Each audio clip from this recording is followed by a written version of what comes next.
कोई बताए मुझे वो थेरापी होनी चाहिए। फिर जो है टेस्ट या स्वाद की जो थेरापी है। इसके सिवा हियरिंग, ऑडिटरी, श्रवण की भी थेरापी है, लेकिन वो एक्चुअली न्यूरोबिक है। न्यूरोबिक के माध्यम से हम अपने आप को ठीक कर रहे हैं।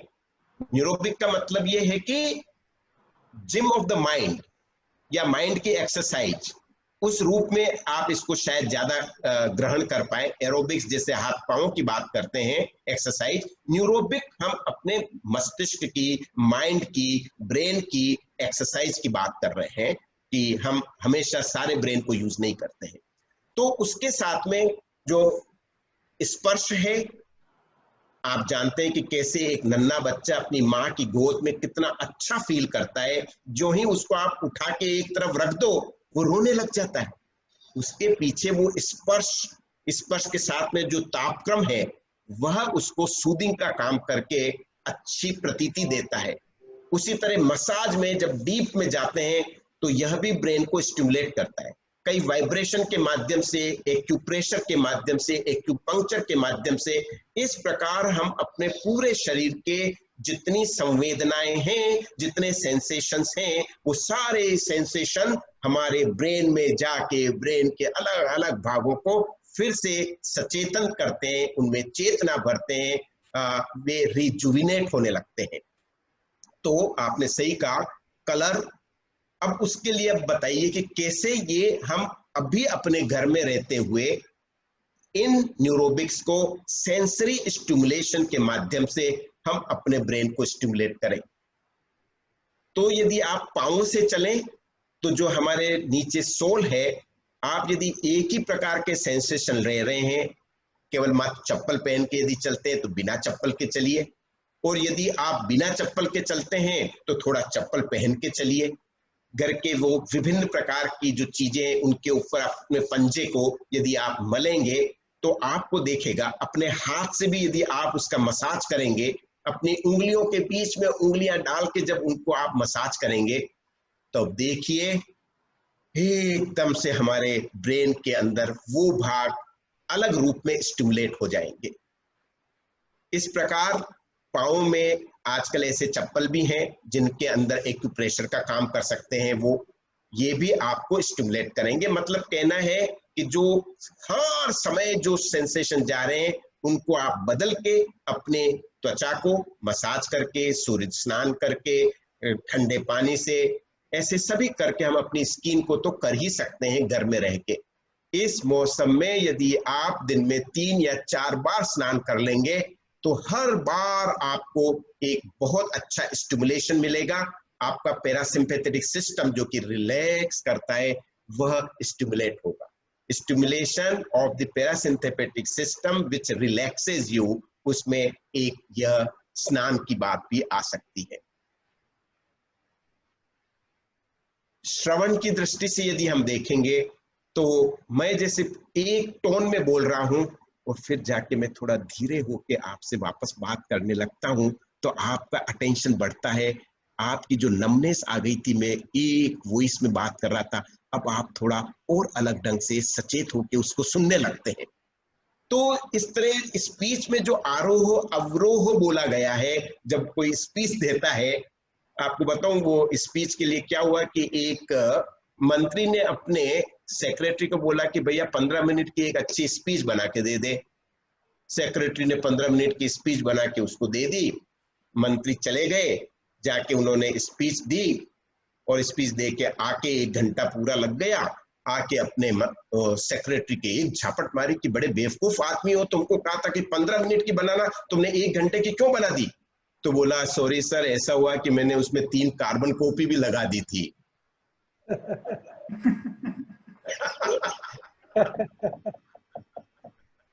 पहले मैंने कहा ना कि नेताजी का ब्रेन फ्रेश रहता है, वो लगाते नहीं है ब्रेन को। तो ये हाल हो गई वहां पर कि जो है उन्होंने कार्बन कॉपीज भी पढ़ डाली। यही नहीं, फिर क्या हुआ कि वो बड़े टेंशन में थे, तो पूरा शरीर उनका दुख रहा था। तो वो आके अपने सर्वेंट को बोलते हैं, अरे सुन यार, आज तो मैं बहुत थक गया हूं, मेरे हाथ पांव दबा दे। तो नौकर बोला कि साहब, भाषण देने से तो गला दुखता है, आपको तो मैं गला ही दबा दूं।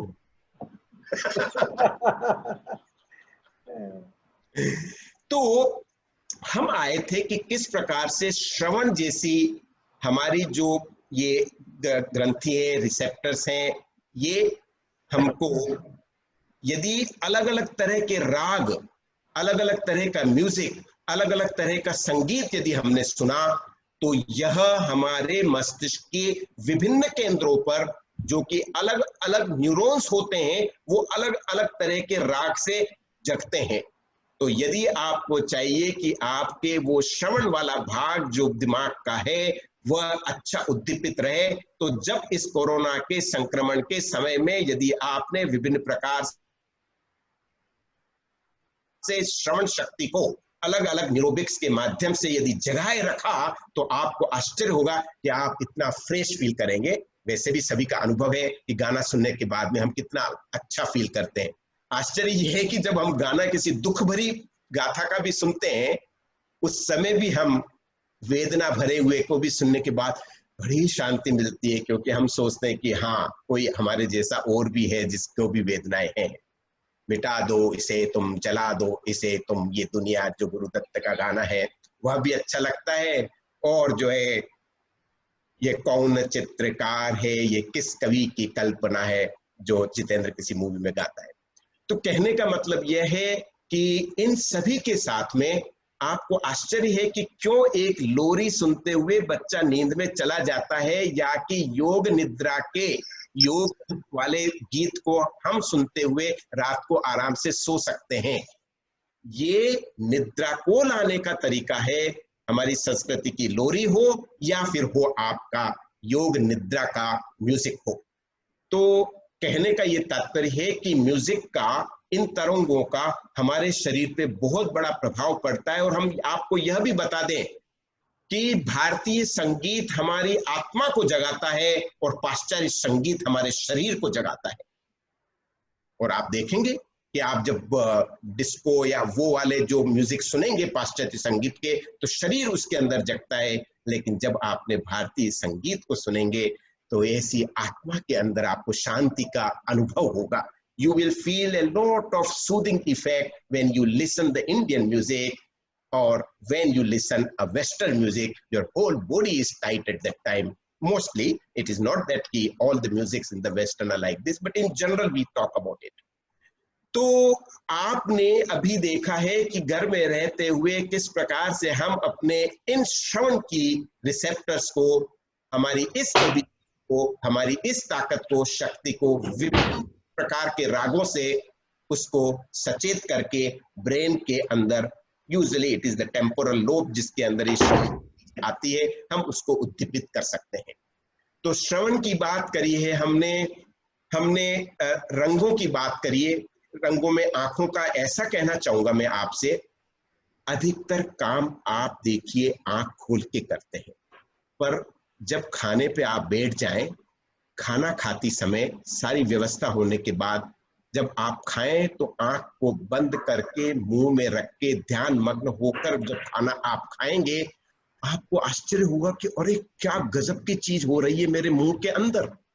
लेकिन आपने आंख खोल ली तो पूरा डाइवर्शन कहीं और चला जाएगा, और फिर आप जिस तन्मयता, ध्यान मग्नता से खाने की चीज को पीने की चीज बनाने में, माइक्रो टेस्ट में नहीं जा पाएंगे। ये भी एक प्रकार का न्यूरोबिक है कि जिस ग्रंथि को हम काम में ले रहे हैं, यदि टेस्ट को काम में ले रहे हैं, तो उसी पे पूरा कंसंट्रेट कर लें, ध्यान मग्न हो जाए, उसी में हम तल्लीन हो जाए, तो हमको मालूम पड़ेगा अरे वाह, इसमें कितनी गहराई है। लेकिन यदि आपने उस समय श्रवण को भी लगा रखा है, टीवी देख रहे हैं, वहां से सुन रहे हैं, और आप खा रहे हैं, क्या खा रहे हैं, कितना खा रहे हैं, उसमें कितनी मिठास या स्वाद है, कोई मालूम नहीं पड़ेगा। इसी प्रकार खाते समय इन स्वाद की नर्व्स का, इन बर्ड्स का, गस्टेटरी बर्ड्स का संबंध हमारी स्मेल से है। याद रखिए कि जब खाते हैं तो कभी आपने उस खाद्य पदार्थ की कभी स्मेल ली, कभी गहराई से उसको सूंघा आपने। यह भी एक न्यूरोबिक है कि आप खाने से पहले उसे सूंघे। आप देखिए डॉगीज कभी भी बिना सूंघे उस चीज को नहीं खाएगा, क्योंकि सूंघने से वो डोगी जानता है कि वो उसकी पूरी गहराई में जा पाता है कि ये क्या चीज में अब खाने वाला हूं। उसका सूंघने वाला ब्रेन हमसे 40 गुना बड़ा होता है, हमारा उससे 40 गुना छोटा होता है। पर ये बात जरूर है कि हम अपनी गंध सुगंध के माध्यम से हमारे ब्रेन के न्यूरॉन्स को जागृत कर सकते हैं। यदि आंख बंद करके हमने यह सुगंध ली, भले ही वो सुबह की चाय हो या उसकी जो भाप हो, दूध हो, कोई काढ़ा हो, या इसके सिवा हम जो कुछ भी रोज खा रहे हैं उनको गहराई से यदि हमने सूंघा तो आपको आश्चर्य होगा कि जो खाने का मजा जो आता है वह और बढ़ जाएगा। आंखें डाइवर्ट कर देगी और आप उतना अच्छी तरह उसका मजा नहीं ले पाएंगे। मैं उस चीज को वापस जोक को रिपीट करूंगा कि जो पहले हमारे साथ नहीं थे, कि किस प्रकार से रेलवे स्टेशन पे 4 दोस्त एक दूसरे के साथ इतनी तन्मयता से, इतने ध्यान से, क्या खुशी से बातें कर रहे थे, और उन्हें मालूम ही नहीं पड़ा कि किस प्रकार से उनकी ट्रेन का वो कंपार्टमेंट उनके सामने से खिसक के दूर चला गया, छकपक छकपक छकपक छकपक करता हुआ दूर गया। और जब उसने विसल दी तब मालूम पड़ा लोगों को कि अरे यार, अपना कंपार्टमेंट तो दूर चला गया। चारों उसके पीछे भगे, जाके उसके अंदर 3 ऊपर चढ़ गए, एक पीछे रह गया। वह रो रहा था, मैं वहां से गुजर रहा था। मैंने कहा भैया बी पॉजिटिव, रो क्यों रहे हो? उसने कहा अरे यार, मैं इसलिए थोड़ी रह रहा हूँ कि मैं पीछे रह गया हूँ, मैं तो इसलिए रो रहा हूँ कि वो तीनों मुझे छोड़ने आए थे।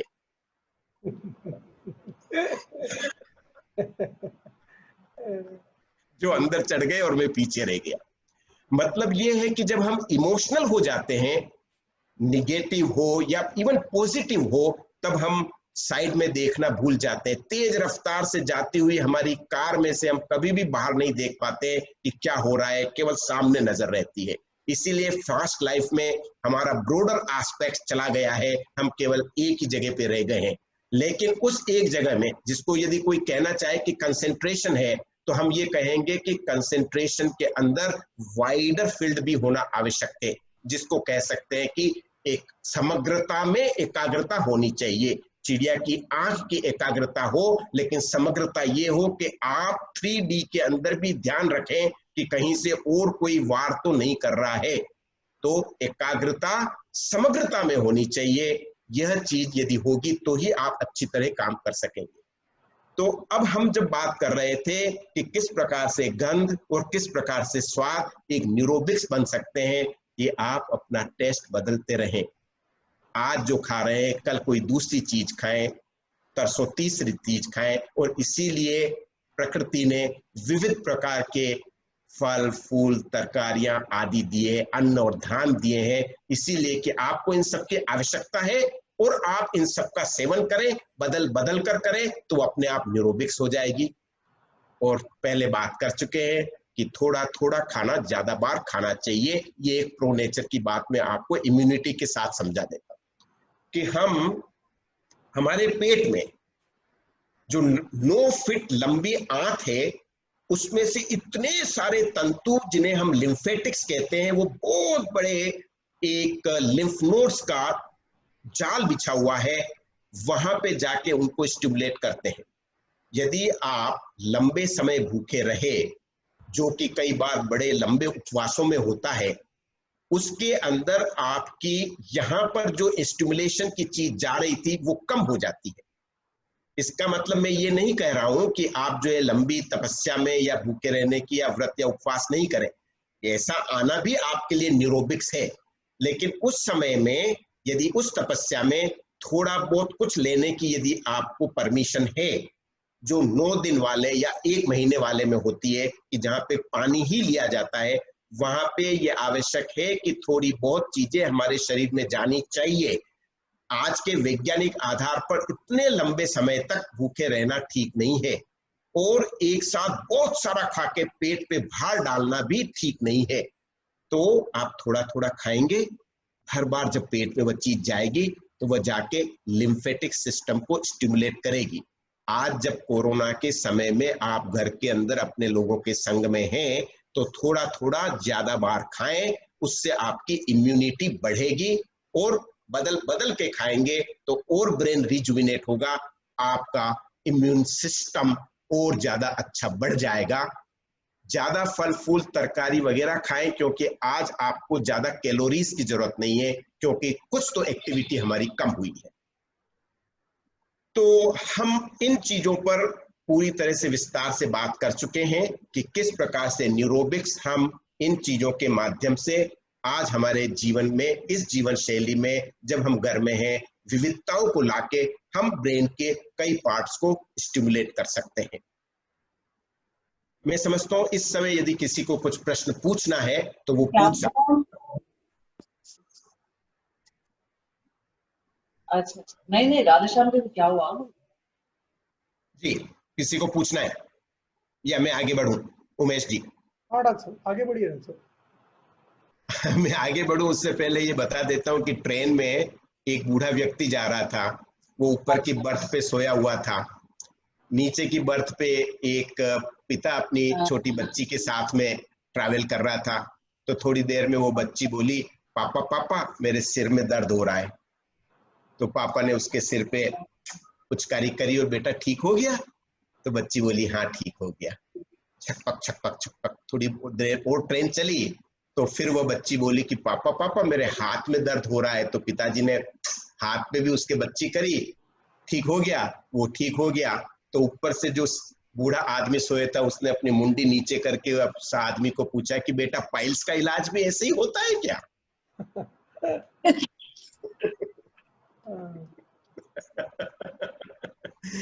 ओके, तो डॉक्टर साहब एक मिनट में कॉन्फिडेंस की बात आप जो बोले ना, उसके बारे में एक चीज बताना चाह रहा था कि मैंने भी एक जोक मतलब देखा था और सुना था। उसमें एयरलाइंस में एक छोटी बच्ची बैठी है और जब वो टेक ऑफ करती है तो मतलब काफी हद तक मतलब अच्छी तरह से जाते रहते हैं, और वो एक छोटी सी बच्ची एक सीट पे बैठी है और सभी लोग आराम से बैठे हुए हैं, और सडनली एक ऐसा टर्बुलेंस आता है कि पूरी एयरक्राफ्ट है ना मतलब जूझने लगती है और हर कोई डर जाता है कि अब ये गिरेगी। और वो बच्ची आराम से खेलते रहती है, सबको देखते रहती है, हंसती रहती है, और हर कोई डर डर के है ना नीचे उतर के भागने के लिए तैयार बैठा है। और जैसे डेस्टिनेशन आता है उसके पहले फ्लाइट ऑटोमेटिक है ना मतलब कुछ रीजन से ठीक हो जाता है, टर्बुलेंस चले जाता है और वो आराम से टेक ऑफ कर मतलब लैंड कर जाती है। तो कई लोगों को एक दिमाग में आता है कि पूछे कि ये कैसा मतलब इसको कॉन्फिडेंस कैसा है कि ये है ना चुपचाप बैठी हंसती हुई आराम से, कभी भी एक सेकंड के लिए भी उसको डर का महसूस नहीं हुआ। She was very confident. तब उससे पूछा गया कि तुम इतना मतलब कैसे आराम से बैठी हो? तो वो बोली ये जो फ्लाइट चला रहे हैं ना वो मेरे पापा है जो पायलट है ना। क्या बात है। मुझे पक्का भरोसा है कि वो आराम से नीचे लेके आ जाएंगे। सो शी वाज पापा के ऊपर इतना रिलायबल मतलब वो रिलेवेंट थी कि उसको पूरा कॉन्फिडेंस था कि वो मेरे को आराम से नीचे लेके आ जाएंगे, इसलिए मैं डरने की बात ही नहीं थी। ये बात इतनी सही आज हम सबके लिए लागू होती है कि यदि हमको हमारे राजनेताओं में, गवर्नमेंट पर, जो डॉक्टर्स बाहर लड़ रहे हैं, जो पुलिस वाले लड़ रहे हैं, अस्पताल वाले लड़ रहे हैं, यदि हमको ये विश्वास है कि हम या जो कुछ भी हुआ है उसे हम जीत लेंगे, हम जरूर जीतेंगे। जो कुछ भी हुआ था 1918 के अंदर जब स्पेन का फ्लू हुआ था, या जब प्लेग हुए थे, ब्लैक प्लेग, सब आए और सब चले गए। अरे ये कोरोना भी आया है, एक दिन यह भी चले जाएगा। कुछ भी स्थिर नहीं है, कोई भी स्थायी नहीं है। Everything will pass of, pass of. यह मन में आपको बिठाना है, अपने आप में आत्मविश्वास जगाना है, और हमारे लोगों के अंदर हमें विश्वास रखना है और उनको हमें सहायता देनी है, तो हम वाकई में जीत जाएंगे। यह डर हमारे अंदर यदि रहा तो पूरी इम्यूनिटी हमारी कम हो जाएगी। क्रोध से या फिर डिप्रेशन में, दोनों अवस्थाओं में आपकी इम्यूनिटी इतनी कम हो जाएगी कि जब लॉकडाउन खुल जाएगा, आप जब बाहर जाएंगे तो आपका नया युद्ध प्रारंभ होने वाला है। आपको बाहर फिर लड़ना है। आप यदि उस लड़ाई में जीतना चाहते हैं तो याद रखिए कि आपके लिए ये अत्यंत आवश्यक है कि आप अभी से अपनी इम्यूनिटी बढ़ा लें, डिप्रेशन में नहीं जाएं, क्रोध में नहीं जाएं, आशा, उमंग और उत्साह में रहें। और अब हम इस फोर्ट की ही बात इसीलिए करना चाहते हैं, मैंने आपको मोटर फंक्शन की न्यूरोबिक्स बताई, मैंने आपको पूरी हमारी जो संवेदनाएं हैं उनकी न्यूरोबिक्स बताई, कॉग्निटिव न्यूरोबिक्स के बारे में केवल यही कह रहा हूं कि laughter is a great cognitive exercise, great neurobics.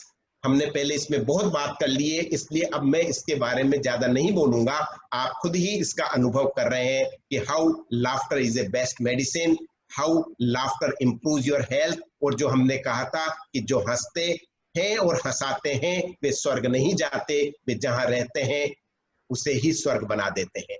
तो हंसिए, घर में हंसाइए अपने लोगों को और देखिए कि आपको कितनी अच्छी अनुभूति होती है।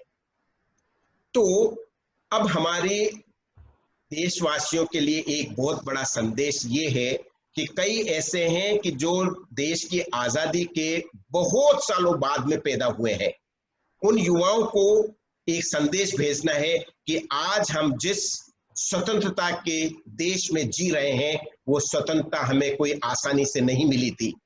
तो वह बताकर फिर हम जाएंगे किस प्रकार से ये किले और किस प्रकार से हमारे शरीर का किला इस युद्ध को जीतने में सहायक हो सकेगा।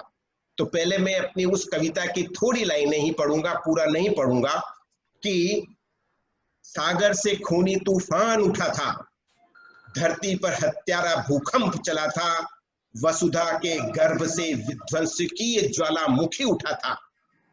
सागर से खूनी तूफान उठा था, धरती पर हत्यारा भूकंप चला था, वसुधा के गर्भ से विध्वंसकीय ज्वालामुखी फूटा था, आकाश से शोलों का बादल बरसा था, चित्कारों से दिल दहल उठा था, शोषित जन का धैर्य टूटा था, और जब पौरुष बन स्वाभिमान ललकार उठा था, यह देश एकजुट हो अड़िग खड़ा हुआ था, तब कहीं सन 47 में हमारा देश आजाद हुआ। तब कहीं सन 47 में यह देश आजाद हुआ था। जब रणबांकुरों ने हुंकार भरी थी, जंजावातों से दो चार करी थी, जब शहादत का तूफान उठा था, सिंह शेखर का बलिदान हुआ था, भक्त भगत सिंह शहीद हुआ था, शौर्य सूर्य सुभाष गगन में विलीन हुआ था, गांधी जब जूझ रहा था, धरती पुत्र संगीनों की नोकों को चूम रहा था, किसी का सुहाग फांसी के फंदों पर झूम रहा था, तब कहीं जाके सन 47 में यह देश आजाद हुआ था। मेरे देश के युवाओं को ये याद रखना चाहिए कि आज इस आजादी देश में, आजाद देश में हम जी रहे हैं, वो कोई आसानी से नहीं मिला था। कई लोगों ने उसमें अपनी जान इस देश के लिए समर्पित करी थी, शहीद हुए थे। और आज यदि हम उसको इतना वैल्यू नहीं देते हैं, उसके महत्व को नहीं समझते हैं कि केवल मात्र ये कोरोना जिससे लड़ने के लिए आपको और कुछ नहीं करना है, केवल घर के अंदर रहना है और अपने आप को बचाना है। ध्यान रखना है कि बाहर जो सेना हमारे लिए लड़ रही है, डॉक्टर्स जो दिन और रात अपने परिवार से दूर रह के लड़ रहे हैं, वे नर्सें जो लड़ रही है अपने छोटे नन्हे बच्चे को घर पे छोड़कर, और वो अस्पताल के दूसरे कर्मचारी जो अपनी जान की बाजी लगा के, कितने सारे पुलिस कर्मी बाहर हैं, कितने सारे सुविधा कर्मचारी बाहर हैं, वो सब आपके लिए फर्स्ट वॉरियर हैं। और यदि आपने उनको सलाम करना नहीं सीखा है, उनको महत्व देना नहीं सीखा है, उनको शाबाशी देना नहीं सीखा है, तो आप अपनी कब्र खुद खोल रहे हैं, खुद खोज रहे हैं, खुद डिग कर रहे हैं। अब हमारे इस शरीर में आपको मैं ये बता देना चाहता हूं कि ये शरीर एक तरह से चित्तौड़गढ़ का दुर्ग है, ये दौलताबाद का एक बहुत बड़ा दुर्ग है, जिसके ऊपर यदि हमला होता है तो ये दुर्ग के अंदर के लोगों को ये दुर्ग कैसे बचाता है, वही समझने के लिए औरंगाबाद दुर्ग की एक बात मैं बता देता हूं। ये औरंगाबाद के पास में है और इसके अंदर यदि कोई दुश्मन जाता है तो सुनिए ये कहानी। सबसे पहले दुश्मन पर, किसी की आवाज कुछ आ रही है, दौलताबाद दुर्ग के अंदर सबसे पहले घुसने के लिए वहां के बहुत बड़े कपाट, जिनके अंदर कीलें लगी हुई होती है, जो बहुत भारी होता है, उसको तोड़ना होता है या परकोटे को तोड़ना होता है। यदि किसी प्रकार से यह परपोटा टूट जाए, मान लीजिए कि किसी प्रकार से आपके पहने हुआ मास्क, किसी प्रकार से पहनी हुई टोपी, पहने वस्त्र, इन सब को भी भेद करके यदि वह आपके ऊपर बैठ गया है, तब आगे उस दौलताबाद दुर्ग में क्या होता है? इस दरवाजे को, इस दीवार को भेदने के बाद में जो ही वे अंदर जाते हैं, उन्हें एक खाई मिलती है सब तरफ, और यदि वे दुर्ग में जाना चाहते हैं तो उनको खाई के अंदर कूदना पड़ता है। बिना खाई में कूदे हुए वो किसी भी प्रकार से गढ़ के अंदर नहीं चढ़ सकते। और जब वे खाई में कूदते हैं तो वहां पर जहरीले सांप उसके अंदर होते हैं, उस खाई में, जो उनको आगे जाने से रोक देते हैं। हम बता दें कि आपके शरीर पर यदि ये आ ही गए हैं तो इतने सारे प्रतिरोधक, रोग विरोधक, आपको रोग से, इस दुश्मन से बचाने के लिए इतनी सारी चीजें हैं कि वह इनको किसी प्रकार से यहां से मारना चाहता है। किसी प्रकार से जब मालूम पड़ जाए दुश्मन को कि इस खाई में अंदर सांप है, तो वो खुद वहां से भागने लगेंगे। आप यदि किसी प्रकार से अपने आप को धो सकें तो आपको लगेगा कि अरे वाह, हमने उस कोरोना वायरस को अंदर जाने से रोक दिया है, जो अभी खाई में तो आ चुका है। सच बताऊं, जितनी भी धार्मिक व्यवस्थाएं हैं, उन सब धार्मिक व्यवस्थाओं में अपने आप को साफ रखने की बहुत बड़ी बात कही गई है। किसी भी मंदिर में हो, आपको इजाजत नहीं है। यदि आप जो है त्रिवेंद्रम के मंदिर में जाएंगे, वहां पर पद्मनाभम के टेंपल में, तो आपको वहां के कपड़े अपने को बदल के अंदर जाना होगा, और जूते पहन के आप नहीं जाएंगे। इसी प्रकार से जो गर्भगृह है, सबसे अंदर वाला, भगवान के पास वाला, वहां पर आप नहीं जा सकते। कितनी सारी चीजें हमारी संस्कृति ने हमें पहले ही सिखा रखी है, जो एक दूसरे रिलीजन के अंदर बताया गया है। वुदू, यदि मैंने सही बताया हो तो, जब वुजू किया जाता है, दिन में 5 बार जब नमाज पढ़ी जाती है, तो ये बताया जाता है कि आपको अपना हाथ, अपना चेहरा, अपनी भुजाएं और अपने पांवों को धोकर ही नमाज पढ़नी चाहिए। कह दें कि यदि आने वाले इस 1 महीने में यदि इस प्रकार से ही हमारे भाइयों ने वुजू करी है, उसके बाद ही नमाज पढ़ी है, और यदि डिस्टेंसिंग रखी है, तो 14 दिन में ये वायरस कहां चला जाएगा मालूम ही नहीं पड़ेगा। कुछ नहीं कर सकता। ऐसी धार्मिक रिलीजियस प्रैक्टिसेस यदि हमारे समाज में हुई तो महीने के अंदर पूरी तरह से इरेडिकेट किया जा सकता है। हम इन सारी धार्मिक विधाओं को, प्रैक्टिसेस को हम अपने जीवन में उतारेंगे। यदि पहले से उतार रहे होते तो भी ये नहीं फैलता, और थोड़ा बहुत जो हम इस देश में करते हैं उसके कारण भी ये वायरस आगे नहीं ज्यादा फैल पा रहा है, अभी भी इतनी कोशिश के बावजूद। जबकि हमारे यहाँ पे डिस्पोजल की कल्चर नहीं है। विदेशों में, वेस्टर्न वर्ल्ड में, डेवलप कंट्री में हर चीज को यूज करके थ्रो कर दिया जाता है। उसके बावजूद वहां पर इतनी ज्यादा क्यों हो रही है ये वायरल का, इस कोरोना का संक्रमण, इसका अटैक, इसके कारण इतने लोग क्यों मर रहे हैं? कहीं ना कहीं कल्चर के अंदर, प्रैक्टिसेस के अंदर, और जो हमारे यहाँ की प्रैक्टिसेस हैं वो काम आएंगी और ज्यादा आ सकती है यदि हम वाकई में इनको अच्छी तरह निभाते रहें। मुझे याद है कि हम जब ऑपरेशन थिएटर में जाते हैं तो हमको अपने सारे कपड़े बदलने होते हैं। सही तो ये है कि हमें स्नान करना चाहिए, हम वह नहीं करते हैं तो प्रथम गेट से जब अंदर जाते हैं तो हमारे ऊपर हवा बहुत तेजी से हमारे को क्लीन करती है।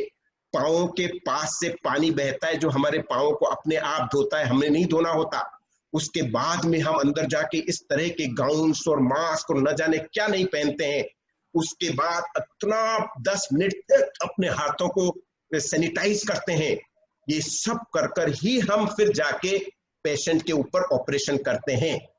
अरे वहां से भी ये बात मिली हुई है कि इन्फेक्शन नहीं लगे पेशेंट को, उसके लिए ये करना है। और आज हम डॉक्टरों को जरूरत ये पड़ेगी कि अब हमें पेशेंट से इन्फेक्शन नहीं लगे, उसके लिए भी हमें ये सारी चीजें अब करनी पड़ रही है, जो पर्सनल प्रोटेक्शन इक्विपमेंट्स वगैरह हमको मिल रहे हैं। तो किले के अंदर यदि वह घुस गया है, दौलताबाद दुर्ग की दीवारों को भेद कर, यदि उस खाई में गिर गया है, मतलब आपने यदि उसको नहीं धोया है, तब वो वहां की सीधी दीवार होती है दौलताबाद दुर्ग की, जिसके ऊपर चढ़ना कोई आसान काम नहीं है।